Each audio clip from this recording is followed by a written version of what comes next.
बहुत समय पहले की बात है। उत्तर भारत के एक छोटे से गांव में एक लकड़हारा रहता था। उसका नाम था गोपाल। गोपाल बहुत गरीब था। उसके पास न कोई खेत था, न घर में कोई जानवर।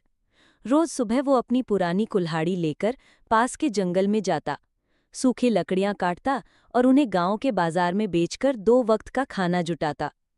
गोपाल मेहनती था, लेकिन किस्मत हमेशा उसका साथ नहीं देती थी। कभी लकड़ी अच्छी बिक जाती तो घर में दाल रोटी बन जाती, और कभी कई दिनों तक मुश्किल से पेट भरने लायक पैसे जुट पाते। उसके घर में उसकी पत्नी सीता और 2 छोटे-छोटे बच्चे रहते थे।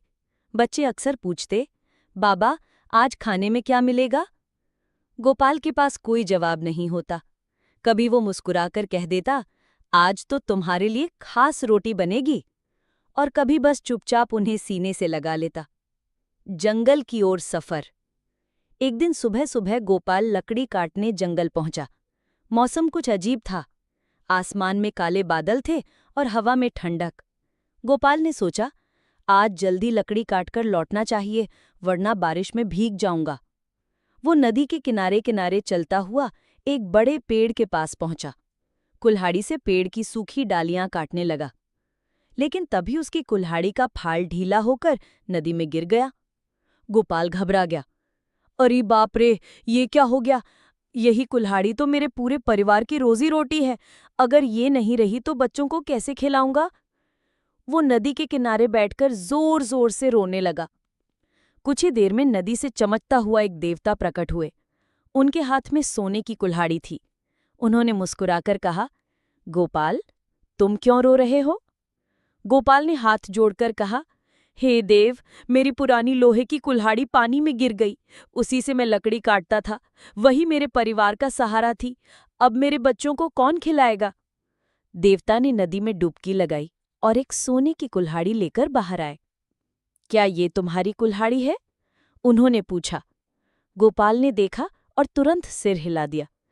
नहीं महाराज, ये मेरी नहीं है। मेरी तो बस साधारण सी कुल्हाड़ी थी। देवता ने दूसरी बार नदी में डुबकी लगाई और इस बार चांदी की कुल्हाड़ी लेकर आए। क्या ये तुम्हारी कुल्हाड़ी है? गोपाल ने कहा, नहीं देवता, ये भी मेरी नहीं है। मेरी तो बस साधारण सी कुल्हाड़ी थी।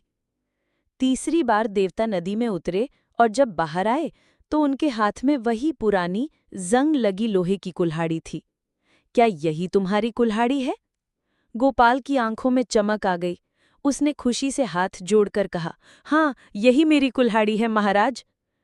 देवता उसकी सच्चाई से बहुत प्रसन्न हुए। उन्होंने कहा, गोपाल, तुम्हारी ईमानदारी देखकर मैं खुश हूं।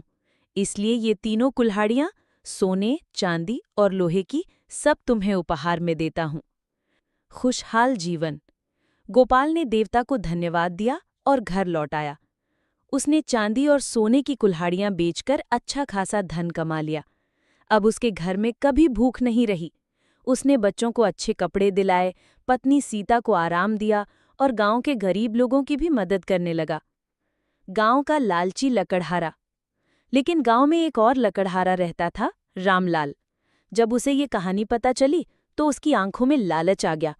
उसने सोचा, अगर मैं भी अपनी कुल्हाड़ी नदी में गिरा दूं तो देवता मुझे भी सोने चांदी की कुल्हाड़ी देंगे। अगले दिन वो नदी पर गया और जानबूझकर अपनी कुल्हाड़ी पानी में फेंक दी। फिर जोर जोर से रोने लगा। नदी का देवता फिर प्रकट हुए। उन्होंने पहले सोने की कुल्हाड़ी दिखाई। रामलाल ने झट से कहा, हाँ हाँ, यही मेरी कुल्हाड़ी है। देवता नाराज हो गए। तुम झूठे और लालची हो। न तो तुम्हें सोने की कुल्हाड़ी मिलेगी, न चांदी की, और न ही तुम्हारी पुरानी लोहे की कुल्हाड़ी। जाओ, अब खाली हाथ लौटो। रामलाल पछताता हुआ घर लौट आया। उसके पास न कुल्हाड़ी रही, न काम।